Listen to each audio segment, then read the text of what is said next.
రాష్ట్రంలో ప్రజల ఎజెండాకై తాము పోరాడుతున్నామని, ప్రజా సమస్యల పరిష్కారంకై తాము నిర్వహిస్తున్న ఉద్యమానికి ప్రజలు అండగా నిలబడి తాము బలపరుస్తున్న ఇండియా వేదిక అభ్యర్థులను గెలిపించాలని సిపిఎం జిల్లా నేతలు పిలుపునిచ్చారు. స్థానిక యశోదానగర్లోని సిపిఎం జిల్లా కార్యాలయంలో ఎన్నికల ప్రణాళిక పుస్తకాలను, బ్రోచర్లను సిపిఎం పార్టీ జిల్లా కార్యదర్శి వి నాగరాజు, నేతలు కందారపు మురళి, టి సుబ్రహ్మణ్యం మాధవ్, జయచంద్ర, సాయిలక్ష్మి, వేణుగోపాల్, బుజ్జి తదితరులు పాల్గొని ఆవిష్కరించారు.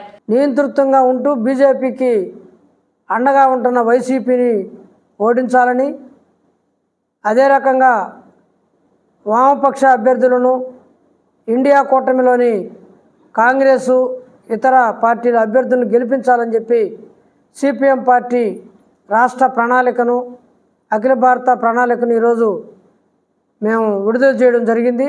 దీంతో ఉన్న సారాంశాన్ని ప్రజలందరూ కూడా గమనించి, ఈరోజు ఎన్నికలు అనేది దేశ భవిష్యత్తుకు సంబంధించి కీలకంగా నిర్ణయించే ఎన్నికలు. మన రాష్ట్రంలో కూడా అసెంబ్లీ ఎన్నికలు జరుగుతున్నప్పటికీ ప్రధానంగా ఇవి దేశ భవిష్యత్తుని నిర్ణయించే ఎన్నికలు. ఇది రాజ్యాంగాన్ని ఉంచాలనా లేకపోతే రాజ్యాంగాన్ని మనువాదాన్ని తీసుకురావాలని చెప్పి జరుగుతున్న చర్చలో భాగంగా జరుగుతున్న ఎన్నికలు. ఒకవైపు బీజేపీ మైండ్ గేమ్ ఆడుతూ 400 సీట్లు వస్తాయని చెప్పి ప్రజలందరినీ కూడా మోసం చేయడానికి ప్రయత్నం చేస్తుంది. మరోవైపు ఇండియా కూటమి ఈరోజు రాజ్యాంగ పరిరక్షణ కోసం, రాజ్యాంగ హక్కుల పరిరక్షణ కోసం, లౌకికతత్వ పరిరక్షణ కోసం, రాష్ట్రాల హక్కుల పరిరక్షణ కోసం నిలబడి ఈరోజు మొత్తం ప్రజలను సమీకరించి ఎన్నికల్లో పోటీ చేస్తున్న పరిస్థితి. మొత్తం సానుకూలంగా ఈరోజు ఇండియా కూటమికి ప్రజలందరూ కూడా నిరాదరణలు పలుకుతున్నారు. మన రాష్ట్రంలో ప్రత్యేకించి ఈ రాష్ట్రం యొక్క పరువు తీశారు. వాస్తవంగా ఆంధ్రుల హక్కులు నిలబడాలి, ఆంధ్రుల హక్కు అయిన విశాఖ ఉక్కునైనా కాపాడుకోలేని పరిస్థితి ఉంది. దానికి ద్రోహం చేస్తున్న ఈరోజు బీజేపీని ఈరోజు మద్దతు తీసుకొచ్చి రాష్ట్ర ప్రజల మీద బలవంతంగా రుద్దుతున్నారు. ఈరోజు మేము బీజేపీ లేకపోతే నిలబడలేమని చెప్పేసి నిస్సిగ్గుగా చెప్పుకుంటూ తెలుగుదేశం, జనసేనలు వాటితో జతకట్టి ప్రజల మీద ఇబ్బందులు పెడుతున్న పరిస్థితి చూస్తున్నాం. మరోవైపు వైసీపీ మొత్తం కూడా ఈరోజు పూర్తిగా ఈ రాష్ట్రంలో ఒక అరాచక పాలన తీసుకొస్తూ మొత్తం కూడా భూ కబ్జాలు, ఇసుక మాఫియా, మొత్తం ఇక్కడ దళితుల మీద దాడులు తీవ్రంగా చేస్తూ ప్రజల్ని అన్ని రకాలుగా ఇబ్బంది పెడుతున్న ఈ యొక్క వైసీపీ కూడా బీజేపీతో జతకడుతున్న పరిస్థితి ఉంది.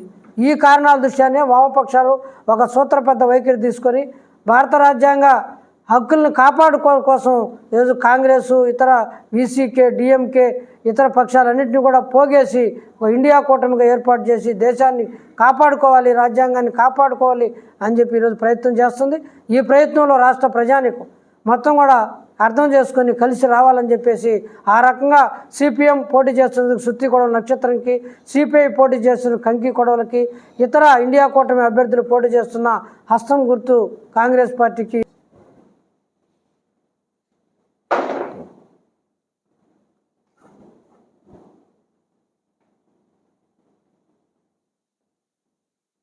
బీజేపీని ఓడించమని, రాష్ట్రంలో తెలుగుదేశం కూటమిని ఓడించమని, అదే మాదిరి వైసీపీని ఓడించమని చెప్పి ఇండియా కూటమి అభ్యర్థుల్ని, వామపక్షాల అభ్యర్థులను గెలిపించమని చెప్పి ఈరోజు మేము మా ఎన్నికల ప్రణాళికని విడుదల చేయడం జరిగింది.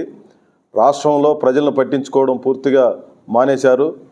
ప్రజల పరిస్థితి మీద ఏ ఒక్కరికి చిత్తశుద్ధి లేని పరిస్థితి ఏర్పడింది. 5 ఏళ్లలో మనం చూసాం.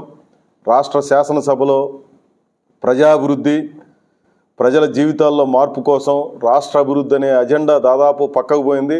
బూతులు తిట్టుకోవడం, ఒకరిపై ఒకరు తొడలు కొట్టుకోవడం, మీసాలు తిప్పడం తప్ప సాధారణ ప్రజలు, సామాన్య ప్రజల గురించి చర్చించిన దాఖలా లేదు. ఈరోజు తిరుపతిలో దాదాపు మొత్తం ఈ బీజేపీ కూటమి తరపున పోటీ చేస్తున్నది వైసీపీనే, జనసేన తరపున పోటీ చేస్తున్న వాళ్ళు వైసీపీనే, మళ్ళీ వైసీపీ అభ్యర్థులే పోటీలో ఉన్నారంటే ఎవరికి ఓటేయాలి ప్రజలు? నిన్నటిదాకా వైసీపీలో ఉన్నటువంటి వాళ్ళు ఈ రోజుకి కూడా రాజీనామా చేయకుండా వైసీపీ ఎమ్మెల్యేలుగా కొనసాగుతూ ప్రభుత్వం ఇచ్చినటువంటి గన్మెన్లని వినియోగించుకుంటూ, ఆ స్టిక్కర్లను వినియోగించుకుంటూ, అన్ని సౌకర్యాలు అనుభవిస్తూ ఈ రోజుకి కనీసం ఆ వైసీపీ ద్వారా వచ్చినటువంటి ఎమ్మెల్యే పదవికి రాజీనామా కూడా చేయకుండా ఈరోజు ఎంపీ అభ్యర్థిగా వైసీపీ ఎమ్మెల్యే పోటీ చేస్తున్నాడు బీజేపీ తరఫున, తిరుపతిలో జనసేన అభ్యర్థిగా వైసీపీ ఎమ్మెల్యే చేస్తున్నాడు. అంటే ప్రజలకి పంగనామాలు పెట్టేదానికోసం ఈరోజు ఈ రకమైనటువంటి పద్ధతుల్ని ఎంపిక చేసుకొని చేస్తున్నారు. ఎవరికి ఓటేయాలి? రాజకీయాల్లో నిబద్ధతకి చోటు ఉండాలి, నైతిక విలువలకి చోటు ఉండాలి. ఆ రకమైన పద్ధతులు ఏమీ ఈరోజు కనబరచకుండా ఇష్టానుసారంగా వ్యవహరిస్తున్నటువంటి ఈ పార్టీల్ని ఓడించమని చెప్పి ప్రజల కోసం పోరాడి కార్మికుల కష్ట సుఖాల్లో చేదోడు వాదోడుగా ఉండి ప్రతినిత్యం ప్రజల వెంట ఉన్నటువంటి ఎర్ర జెండా అభ్యర్థులు ఈరోజు తిరుపతిలో పోటీ చేస్తూ ఉన్నారు. కాబట్టి తిరుపతి ప్రజానీకం ఇది ఒక వైచిత్రి, ఒక చిత్రమైనటువంటి పరిస్థితి. అటదిప్పి ఇటదిప్పి ఏ ఓటు వేసినా వైసీపీకి పడే ఓటులాగా ఉండాలనా, లేదు భిన్నంగా ప్రత్యామ్నాయ పద్ధతుల్లో ఉండాలనేది తిరుపతి ప్రజలు ఆలోచించుకోవాలి. ఈ జిల్లా ప్రజానీకం కూడా ఆలోచించుకోవాలి. మేము బలపరుస్తున్నటువంటి అభ్యర్థుల్ని గెలిపించడం ద్వారా ఈ తప్పుడు రాజకీయాలకి, అక్రమ పద్ధతుల్లో వ్యవహరిస్తున్నటువంటి ఈ తీరుకి ఫుల్ స్టాప్ పెట్టడానికి అవసరమైనటువంటి పద్ధతులు అనుసరించాలని చెప్పి మేము విజ్ఞప్తి చేస్తున్నాం.